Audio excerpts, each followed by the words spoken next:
Good morning. আমরা এখন তামাংয়ের দিকে বেরিয়ে যাব।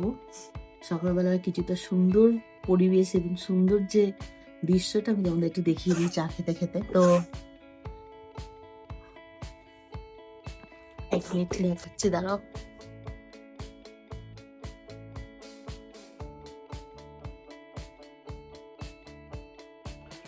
তো এবার রেডি হচ্ছে বেরোবো বলে।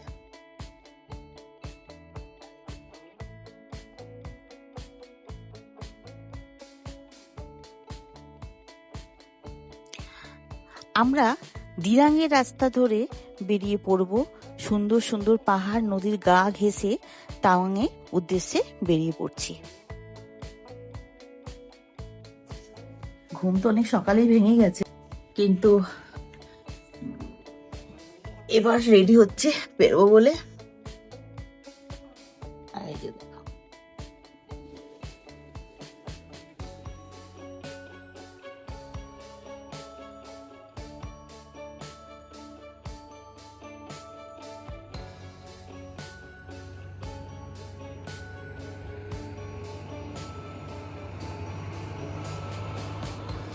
অনেক ফৌজি গাড়ি আমাদের গাড়ির সামনে দিয়েই চলে যাচ্ছে।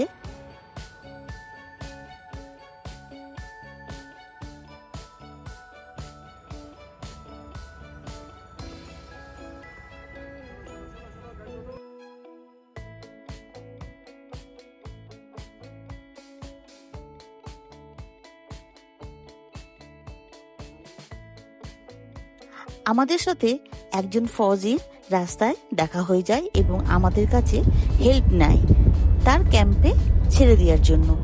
তার সাথে কিছুক্ষণ তাদের যে অভিজ্ঞতা কিছু শোনালো, কিভাবে ঠান্ডায় তারা ডিউটি করে, কিভাবে পরিবার ছেড়ে এখানে থাকে, এখানকার কি পরিবেশ না পরিবেশ, খুবই শুনে দুঃখ লাগলো এবং দেশের জন্য গর্বও লাগলো। তো তারপরে ওনাকে আমরা তার ক্যাম্পে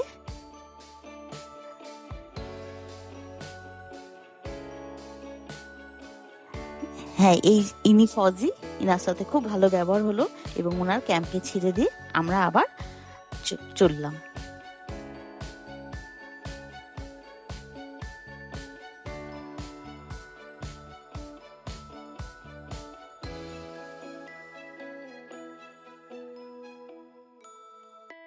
এখানে আমরা যে নেপাল এবং ভুটান বর্ডার আছে, নেপাল এবং ভুটান বর্ডারের কাছে আমরা কিছুক্ষণ বসে এবার আমরা ওয়েলকাম টু তাওয়াং।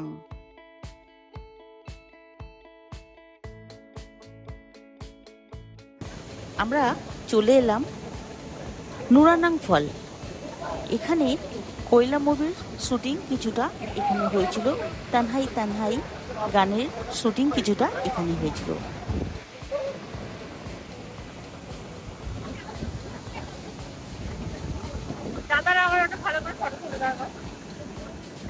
এত সুন্দর ওয়াটারফল সত্যি আমি আগে কোনোদিন দেখিনি। আর রামধনুটা, এটা যেন অতিরিক্ত সৌন্দর্য আমি পেয়ে গেলাম। এর আগে এরকম সৌন্দর্য আমি সত্যি কোথাও দেখিনি। এই রামধনুটা আমি ন্যাচারাল, এটা কি করে হলো আমার সত্যি অজানা।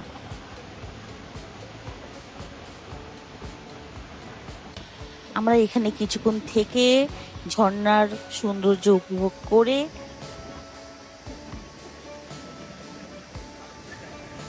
এত সুন্দর, এত উঁচু ওয়াটারফল, এত জলের সৌন্দর্য সত্যি যেন আমাকে মুগ্ধ করে দিয়েছিল।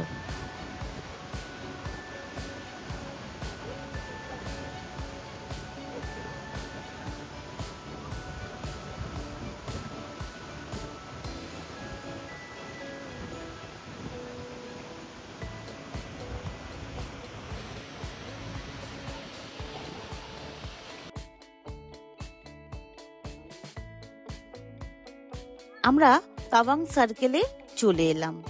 এখানে দলাই লামা মনেস্ট্রি, এখানে দলাই লামা জন্মগ্রহণ করেন।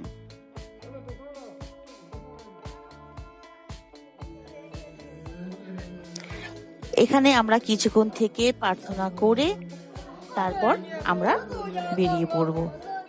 এখানকার বাচ্চাদের তো খুবই সুন্দর লাগছে, তাদের সঙ্গে কিছুটা হাই হ্যালো করলাম এবং ওখানকার যে ধর্মগুরু তাদের সঙ্গে দাঁড়িয়ে কিছুক্ষণ ফটো তুলে আমরা আবার বেরিয়ে পড়বো।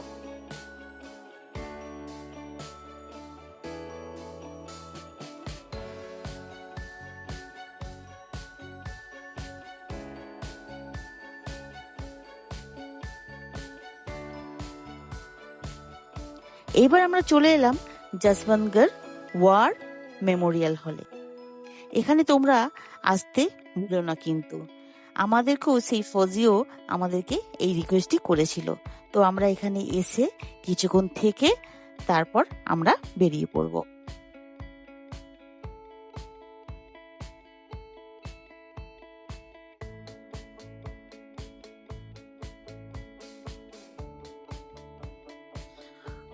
উনিশশো সালে যখন তিব্বত অ্যাটাক হয় তখন দিরাংয়ের রাস্তা ধরেই দলাই লামা চলে গিয়েছিল।